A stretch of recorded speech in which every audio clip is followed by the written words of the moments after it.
Panoor bomb സ്ഫോടനത്തിൽ ന്യായീകരണവുമായി LDF convener EP Jayarajan രംഗത്ത്. പാനൂരിൽ ബോംബേറ് നടന്നത് ആദ്യമായിട്ടല്ലെന്നും തന്നെ 3 പ്രാവശ്യം ബോംബെറിഞ്ഞ സ്ഥലമാണ് പാനൂരെന്നും അദ്ദേഹം പറഞ്ഞു. കണ്ണൂരിൽ മാധ്യമപ്രവർത്തകരോട് സംസാരിക്കുകയായിരുന്നു അദ്ദേഹം. കൂടാതെ കൈവേലിക്കൽ RSSും കോൺഗ്രസും ബോംബുണ്ടാക്കുന്ന സ്ഥലമാണെന്നും അവിടെ പോലീസ് ജാഗ്രതയോടെ പ്രവർത്തിക്കുന്നതുകൊണ്ടാണ് ചിലതെങ്കിലും പിടിക്കപ്പെടുന്നതെന്നും അദ്ദേഹം വാർത്താസമ്മേളനത്തിൽ പറഞ്ഞു. പ്രതികളായാലും അറസ്റ്റ് ചെയ്യണ്ടേ? ആര് കുറ്റം ചെയ്താലും തെറ്റാണ്. പോലീസ് സത്യസന്ധമായി നീതിപൂർവമായി നടപടി സ്വീകരിക്കും. പിന്നെ ഈ പാനൂരിലെ ബോംബ് സ്ഫോടനം ഇപ്പോൾ ആദ്യത്തതാണ്. എന്നെ 3 പ്രാവശ്യം ബോംബ് എറിഞ്ഞല്ലോ പാനൂരിൽ. എൻ്റെ എറിഞ്ഞിരുന്നു 3 പ്രാവശ്യം, ഒരു പ്രാവശ്യമല്ല. ഒരു പ്രാവശ്യം ഞാൻ അവിടെ ഒരു കുഞ്ഞിക്കണ്ണൻ കൊല ചെയ്യപ്പെട്ടു, RSSകാർ കൊല ചെയ്തു, കൈവലിക്കൽ. അവിടെ പോയി വരുമ്പോൾ 3 ആംഗിളിൽ നിന്നിട്ടാണ്, അത് ഒരു റോഡിൻ്റെ ആംഗിളിൽ നിന്ന് ആദ്യം ബോംബ് എറിഞ്ഞു. തിരിച്ച് മറ്റൊരു ടേണിങ്ങിലേക്ക് വരുമ്പോൾ അവിടുന്ന് വേറൊരു സെറ്റ് ബോംബ് എറിഞ്ഞു. അവിടുന്ന് റോഡിലേക്ക് വരുമ്പോൾ വേറൊരു സെറ്റ് ബോംബ് എറിഞ്ഞു. 3 പ്രാവശ്യം ഒരു യാത്രയിൽ ബോംബ് എറിഞ്ഞു. പിന്നെ ഞാൻ ഒരു ദിവസം അവിടെ നമ്മുടെ ഒരു രക്തസാക്ഷി ദിനം, അത് കഴിഞ്ഞ് തിരിച്ചു വരുമ്പോൾ ബോംബ് എറിഞ്ഞു. അന്നാണ് നമ്മുടെ കാറിൻ്റെ ഡോറ് തകർന്നു പോയത്. അതാണ് പാനൂര്. BJP RSSകാർ നേരത്തെ തന്നെ ബോംബ് നിർമ്മിക്കുന്നൊരു പ്രദേശമാണത്. കോൺഗ്രസ്സുകാർ ഇപ്പോൾ ഒരു ബോംബ് സ്ഫോടനം നടന്നു, ശരിയാണ്. തെറ്റായ പ്രവണതകൾ ആരുടെ ഭാഗത്തു നിന്നായാലും മുഖം നോക്കാതെ നടപടി സ്വീകരിക്കും. തെറ്റ് ചെയ്താൽ ആര് തെറ്റ് ചെയ്താലും തെറ്റാണ്. അതാണ് ഇടതുപക്ഷ ജനാധിപത്യ മുന്നണി. പക്ഷേ ഇതൊരു എന്തോ ഒരു CPM-കാർ ചെയ്ത പോലെ എന്ന് വരുത്തി തീർക്കുന്നവരോട് ഞങ്ങൾ ചോദിക്കട്ടെ. 2011 നാദാപുരം തരിക്കാട്ടേരി ബോംബ് സ്ഫോടനം നടന്നില്ലേ? 5 മുസ്ലിം ലീഗ് പ്രവർത്തകരാണ് സ്ഫോടനത്തിൽ മരിച്ചത്.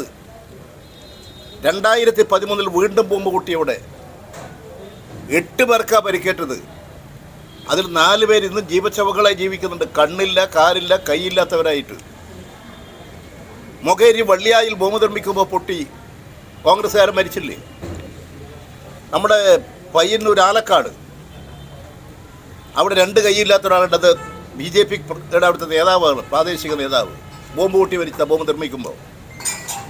ഇവിടെ തന്നെ പാനൂര് 2 ബോംബുണ്ടാക്കിയിട്ട് ബോംബ് മാറ്റുമ്പോൾ ബോംബ് സ്ഫോടനം നടന്നു, 2 പേര് മരിച്ചില്ലേ? RSSകാർ ബോംബ് നിർമ്മിക്കുന്ന കേന്ദ്രത്തിൽ ബോംബ് പൊട്ടി 2 പേര് മരിച്ചില്ലേ? ഇത്തരത്തിലുള്ള എല്ലാ സംഭവങ്ങളും ഇല്ലായ്മ ചെയ്യാൻ പോലീസ് അതീവ ജാഗ്രതയോടുകൂടി പ്രവർത്തിക്കുന്നുണ്ട്. ഇപ്പോഴും ജാഗ്രതയോടുകൂടി പ്രവർത്തിക്കുന്നത് കൊണ്ടാണ് ചിലതെങ്കിലും പിടിക്കപ്പെടുന്നത്. അതുകൊണ്ട് അത്തരം സംഭവങ്ങളെ വസ്തുനിഷ്ഠമായി കാണണം. ഇവിടെ ആര് തെറ്റായ നിലപാട് സ്വീകരിച്ചാലും ആ തെറ്റായി കണ്ട് നിയമ നടപടികൾ സ്വീകരിച്ച് പോകുന്നൊരു ഗവൺമെൻറ്റും ഒരു പാർട്ടിയും ഇടതുപക്ഷവുമാണ് ഉള്ളത്. നിങ്ങൾ ഇതെല്ലാം പറയും. ഈ കോൺഗ്രസിൻ്റെ DCC ഓഫീസില്ലേ, ആ DCC ഓഫീസിൽ ഇന്ത്യ ടുഡേ, കേരളത്തിലെ പ്രമുഖമായൊരു മാധ്യമമില്ലേ, അതിൻ്റെ ഒരു ലേഖൻ, എനിക്ക് ജേക്കബ് ജോർജ്,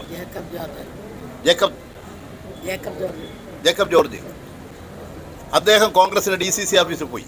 ഇപ്പം അദ്ദേഹം ചില ചാനൽ ചർച്ചയിലൊക്കെ സജീവമായി പങ്കെടുക്കുന്നുണ്ട്.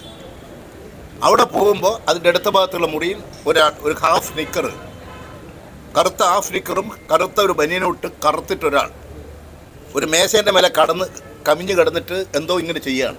അപ്പോൾ ഇദ്ദേഹത്തിന് ഈ ബോംബ് നിർമ്മിക്കാനൊന്നും അറിയില്ല. അദ്ദേഹം ചോദിച്ചു, ഇതെന്താ ചെയ്യുന്നത്? അത് ബോംബ് നിർമ്മിക്കുകയാണ്. ആര് പറഞ്ഞ? കോൺഗ്രസിൻ്റെ DCC സെക്രട്ടറി. അപ്പോൾ ഇതിങ്ങനെ ബോംബ്, ഞങ്ങളിങ്ങനെ പല ബോംബും നിർമ്മിക്കുന്നുണ്ട്, നിങ്ങൾ കാണണോ? അദ്ദേഹത്തെ കൂട്ടിക്കൊണ്ടുപോയി. അപ്പോൾ നോക്കുമ്പോൾ ബോംബ് കെട്ടി വെച്ചിരിക്കുകയാണ്. എന്നിട്ട് അദ്ദേഹം ഒരു ബോംബിങ് എടുത്തു. ഈ ബോംബ് പൊട്ടിയാൽ ഭയങ്കര ശബ്ദവും പുകയായിരിക്കും, ആൾ മരിക്കില്ല. അത് രണ്ടാമത്. പിന്നെ പറഞ്ഞു രണ്ടാമതൊരു ബോംബ് എടുത്തു. ആ ബോംബ് ഇത് കണ്ടോ, ഇത് പൊട്ടിയാൽ മാരകമായ പരിക്ക് പറ്റും, മരിക്കില്ല. മൂന്നാമത്തെ ബോംബ് എടുത്തിട്ട് പറഞ്ഞു, ഇത് പൊട്ടിയാൽ അടുത്തുള്ള ആളെല്ലാം ചെതറിപ്പോവും. ഈ 3 സൈസ് ബോംബ് ഞങ്ങൾ ഉണ്ടാക്കുന്നുണ്ട്. DCC സെക്രട്ടറി, അതാ കോൺഗ്രസ് പാർട്ടി. ഇവിടെ നമ്മുടെ ആലക്കോട് കാർഷിക വികസന ബാങ്കിൻ്റെ തെരഞ്ഞെടുപ്പ് നടക്കുന്നു. ആ കാർഷിക വികസന ബാങ്കിൻ്റെ തെരഞ്ഞെടുപ്പ് നടക്കുമ്പോൾ അതിന് നേരെ കോൺഗ്രസ്സുകാർ ബോംബെറിഞ്ഞില്ലേ? അന്ന് DYSP ആയിട്ട് അവിടെ ഡ്യൂട്ടിയിലുണ്ടായിരുന്ന ആള് അദ്ദേഹത്തിൻ്റെ കാലിന് മാരകമായ പരിക്ക് പറ്റിയില്ല. പരിക്ക് പറ്റി. എത്ര ഭീകരമായിരുന്നു! ഇതെല്ലാം ആരാ നടത്തിയത്?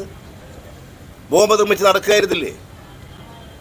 അതുകൊണ്ട് ഇതെല്ലാം നിർമ്മിച്ച് ആളുകളെ കൊന്ന് അതിൻ്റെയൊക്കെ പരിചയം നേടി അതിൽ നിന്നൊക്കെ നിൽക്കുന്ന നേതാക്കൾ CPM-ൻ്റെ നേരെ അടിസ്ഥാനരഹിതമായ ആരോപണം ഉന്നയിച്ചൊന്നും പുറപ്പെടേണ്ട. ഇടതുപക്ഷ ജനാധിപത്യ മുന്നണിയും കമ്മ്യൂണിസ്റ്റ് പാർട്ടിയും മാർക്സിസ്റ്റും ഒരതിക്രമങ്ങളെയും പ്രോത്സാഹിപ്പിക്കുന്നവരല്ല. തികച്ചും ജനങ്ങളുടെ ജീവിത സുരക്ഷിതത്വം ഏത് സ്ഥലത്തും ഒരു തരത്തും ബോംബ് നിർമ്മിക്കാൻ പറ്റില്ല. നിയമവിരുദ്ധ പ്രവൃത്തിയാണത്. പോലീസ് ജാഗ്രതയോടുകൂടി എല്ലാ സ്ഥലങ്ങളിലും പരിശോധിക്കുന്നുണ്ട്, പരിശോധിച്ചുകൊണ്ടേയിരിക്കുന്നുണ്ട്. അവിടെ മാത്രമല്ല. അതുകൊണ്ട് ഈ ആയുധങ്ങളൊക്കെ ഉണ്ടാക്കലും സംഭരിക്കലും ഒക്കെ BJP-യുടെയും RSS-ൻ്റെയും കോൺഗ്രസിൻ്റെയും പരിപാടിയായിരുന്നു. അതല്ല ഇടതുപക്ഷം. അതുകൊണ്ട് ഇവിടെ ഉണ്ടായിട്ടുള്ള പാനലിലുണ്ടായിട്ടുള്ള ബോംബ് സ്ഫോടനം അത് ചെയ്യാൻ പാടില്ലാത്ത കുറ്റം ചെയ്തിട്ടുണ്ട്. അത് കച്ചവടത്തിനാണോ എന്നൊന്നും ഞങ്ങൾക്ക് അറിഞ്ഞുകൂടാ. അവിടെ പല പ്രദേശത്തും അറിയുന്നവർക്കറിയാം ബോംബ് നിർമ്മിച്ചിട്ട് കച്ചവടം ചെയ്യുന്നുണ്ട് അവിടെ പലരും. ഈ വിഷുവിനിറങ്ങുന്ന പടക്കങ്ങൾ അവിടെ ധാരാളം നിർമ്മിക്കലുണ്ട്. അങ്ങനെ അത് ജനങ്ങളുടെ ആകെ സഹകരണത്തോടു കൂടി ഇത്തരത്തിലുള്ള കാര്യങ്ങൾ ഒരു തരത്തിലും ഉണ്ടാകാതിരിക്കാൻ ആ പ്രദേശത്തുള്ള ജനങ്ങളുടെ സഹകരണത്തോടു കൂടി ഇല്ലായ്മ ചെയ്യാനല്ലേ പോകേണ്ടത്? അതിനു പകരം ഈ സംഭവം നടന്ന ഉടനെ CPM-ൻ്റെ മേലെ ചാർത്തി കൊടുത്തു. അത് കുറ്റവാളികളെ രക്ഷിക്കാനാണ്, നടപടി എടുക്കാതിരിക്കാനാണ്, നടപടി മുന്നോട്ട് കൊണ്ടുപോകാതിരിക്കാനാണ്. അതുകൊണ്ട് ഞങ്ങൾ പാർട്ടി നോക്കിയിട്ടല്ല ഇത്തരം കേസുകളിൽ നിലപാട് സ്വീകരിക്കാറ്. കുറ്റം ആര് ചെയ്താലും കുറ്റമാണ്, തെറ്റാണ്. അതിൻ്റെ അടിസ്ഥാനത്തിൽ ഇവിടുത്തെ നീതിന്യായ വ്യവസ്ഥ സംരക്ഷിക്കാൻ, ജനങ്ങളെ സംരക്ഷിക്കാൻ, സമാധാനപരമായ ജീവിതം ജനങ്ങൾക്ക് നൽകാൻ എല്ലാ തരത്തിലുള്ള നടപടികളും ജനസംരക്ഷണത്തിന് വേണ്ടി സ്വീകരിക്കുന്നതാണ്.